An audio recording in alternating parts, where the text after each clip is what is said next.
Os dados são do COAF, o Conselho de Controle de Atividades Financeiras, órgão de inteligência ligado ao Ministério da Fazenda. Pelo menos 4.000 pessoas estão envolvidas com o PCC, a facção criminosa que atua em São Paulo e que está por trás da onda de violência que assola o Estado desde o início de setembro. Os mais de 60 relatórios do órgão sobre a atuação do PCC serão usados pela recém-criada Agência Integrada de Inteligência para mapear as contas e rastrear a movimentação financeira dos líderes do grupo. Estancar as fontes de financiamento das facções é a principal medida apontada por especialistas para combater o crime organizado no país. Nesta semana, a violência que estava limitada à região metropolitana de São Paulo se espalhou para o interior do estado, principalmente para cidades onde, recentemente, integrantes do crime organizado foram presos ou mortos em confrontos com a polícia. A violência também chegou a Santa Catarina. Durante toda a semana, diversas cidades do estado sofreram ataques a ônibus, bases policiais e prédios públicos. Assim como ocorre em São Paulo, a suspeita é de que as ordens tenham partido de presídios do estado. E para falar sobre o aumento da violência, o Canal Livre desta noite recebe o jurista Walter Maierovitch. Ele é ex-secretário nacional antidrogas e estudioso dos mecanismos de funcionamento do crime organizado no Brasil e no mundo. O programa recebe também José Vicente da Silva Filho, coronel da Reserva da Polícia Militar de São Paulo e ex-secretário nacional de Segurança Pública. E para entrevistar o jurista Walter Maierovitch e o coronel José Vicente, estão comigo aqui na bancada do Canal Livre desta noite os jornalistas Fernando Mitre e Antônio Teles. Boa noite, bem-vindos. Para começar, uma pergunta comum para os dois: qual é a real dimensão da crise na segurança que São Paulo vive e que parece já começa a exportar para o interior do estado e para o restante do país? Doutor Walter, primeiro. Olha, dá para ver isso dando um passo atrás. Veja que em 93 nasce o PCC. Em 2001, essa organização paralisa 30 presídios. Em 2006, deixa o Estado de joelhos. E agora mostra de novo todos os seus músculos. O que aconteceu que se deixou crescer esse monstro? Essa é a dimensão. Coronel? O problema que nós estamos enfrentando no Brasil hoje é que a violência cresceu exponencialmente nos últimos 10 anos. O crime organizado, o desorganizado, todos cresceram muito. O que nós vemos em São Paulo hoje é uma amostra, um reflexo do que acontece no Brasil. É bom que se preste atenção, porque dá a impressão que o resto do Brasil está em plena paz. E a gente sabe que a situação até está muito mais grave do que em São Paulo. Professor Coronel Zé Vicente, qual é a visão que o senhor tem da importância do crime organizado dentro do país?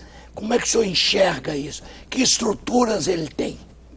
Olha, eu não vejo o crime organizado tão organizado assim.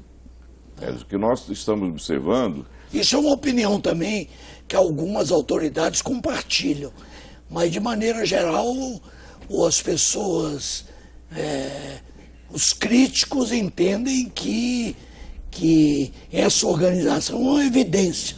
É porque quando você tem um crime organizado, ele precisa ter território, hierarquias e um fluxo de comunicação bastante seguro, fácil, como nós temos no jogo do bicho, por exemplo, e algumas expressões dos crimes financeiros.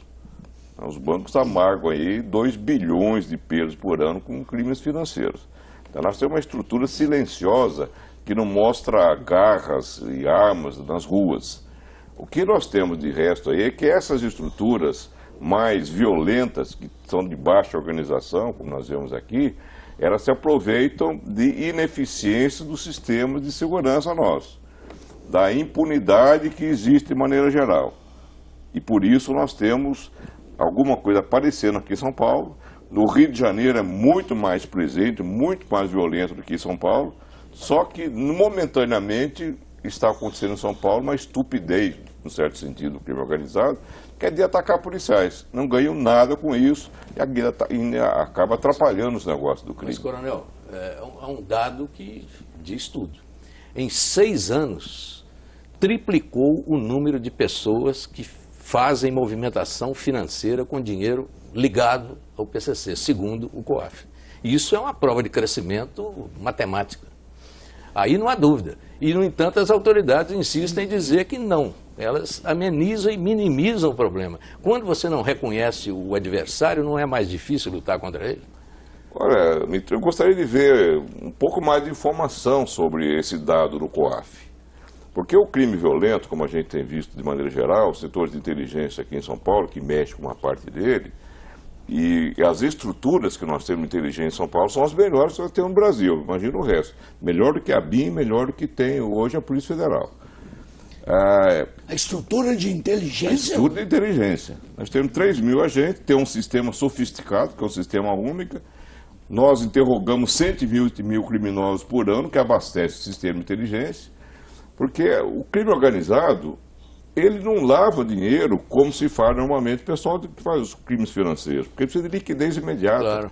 Ele tem esconderijo, que eles chamam até de casa forte, né, o casa cofre, onde eles guardam esse dinheiro.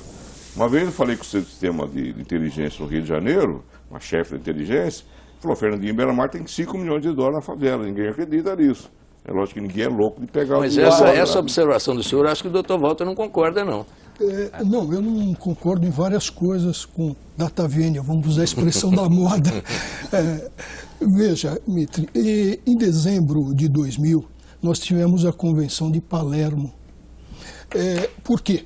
Porque a criminalidade movimentava, segundo o secretário-geral da ONU de então, Kofi Annan, movimentava ou tinha um lucro que crescia 40% ao ano. Daí se começou toda a luta para se atacar a economia do crime organizado. Eu estou falando do ano 2000. E o que se disse mais?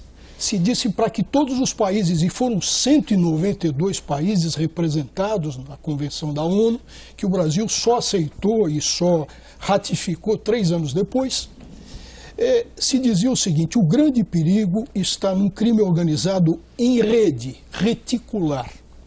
Porque o crime organizado em rede tem nós. Esses nós podem ser plugados em vários países onde ele se estende.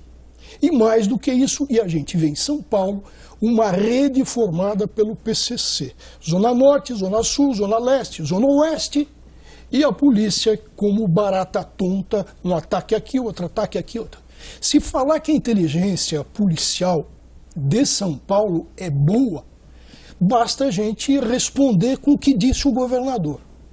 No governo Alckmin, que o PCC estava desmantelado. Isso foi uma declaração de 2002. E o que disse o atual secretário, que o PCC se resume a 30 ou 40 pessoas e que a imprensa é que glamoriza. Aliás, nós então, que tipo aqui de inteligência é essa? Que eficiência é essa? Na semana passada nós entrevistamos aqui o comandante da Polícia Militar e ele explicou aqui pra gente que a retórica oficial é para não glamourizar a organização criminosa. Mas aí vale a pena reiterar a pergunta do Télio e do Mitri sobre se desconhecer o inimigo e desinformar a população é a melhor tática para enfrentar o crime que se espalhou pela cidade, que apavora toda a população. Essa sua pergunta foi feita várias vezes nessa convenção que eu trabalhei nela, da ONU. Então, como deve se agir diante do crime? Se deve esconder, usar o avestruz que enfia a cabeça e não informa ninguém? Se diz o seguinte: vamos medir como errado é essa conduta pelo indicativo do temor, do medo difuso que existe na população. Se a gente verificar em São Paulo, nós temos, até aqui na Zona Sul, as pessoas não saem mais na rua às 10 da noite, as ruas estão desertas. Isso é um indicativo de medo. Agora, como se faz para difundir o medo? Precisa ter uma organização forte, que tem controle de território, e tem sim, basta a gente ver os presídios, basta a gente ver as favelas. Tem controle social? Tem sim, basta ver que as pessoas silenciam. Tem fluxo de capital? Tem sim. E o que se faz? Nada. Um dado de 2006 a 2010, dado recente, quando, depois da Convenção de 2000, se resolveu atacar a economia do crime organizado, só com relação à máfia siciliana, a Cosa Nostra, e são 4 máfias na Itália, foram apreendidos 8 bilhões de euros em 4 anos. O que se aprendeu do PCC? O que se sabe do PCC? O que esse relatório da COAF comunicou ao governo do Estado de São Paulo? Por que não comunicou? O que foi feito? Que dado é esse que só serve para o COAF? Mas agora, com essa inteligência integrada, coronel, você não acha que isso vai ser atendido?